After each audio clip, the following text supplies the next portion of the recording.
see, I find which points are blocked, and then open the pathways for the chi to flow. And then, yeah.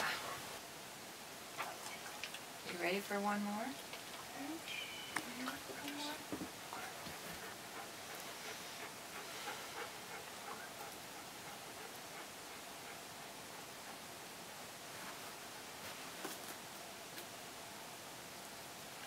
Okay, this is that strong one.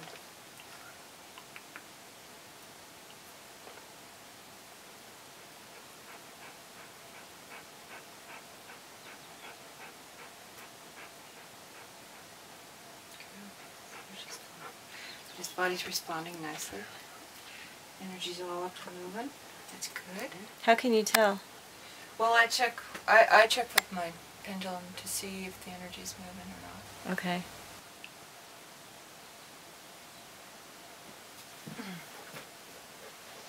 Okay, dear, let's see how you're doing. Still one spot. One stubborn spot in here.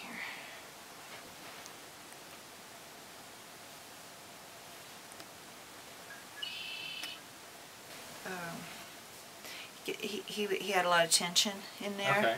And feels pretty loose right now. It feels pretty loose right now because that was the first place I did the acupuncture points. So right on either side of the spine and the one scapula there. Yeah, yeah, right in there because he has to bear a lot of weight. Okay. So just like what you're doing now? Yeah.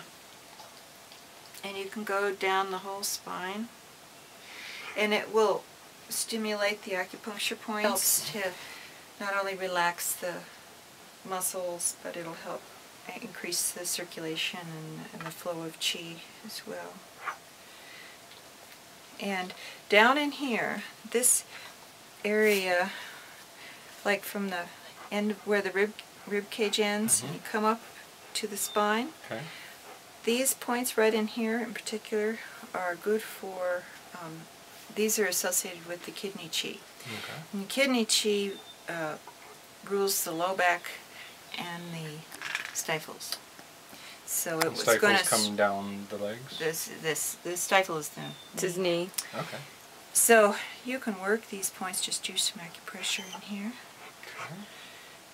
And it'll help. These were the ones that were so sensitive that the chi was strong in here for him, so he needs some in here. And so it'll help keep the energy flowing down both legs, and it'll help help the knee. Okay. Yeah. Are you feeling better? Huh? Are you feeling better? Huh? Yeah. Yeah. Oh, my dog hears me talking to you. Yeah. Yeah, she's jealous.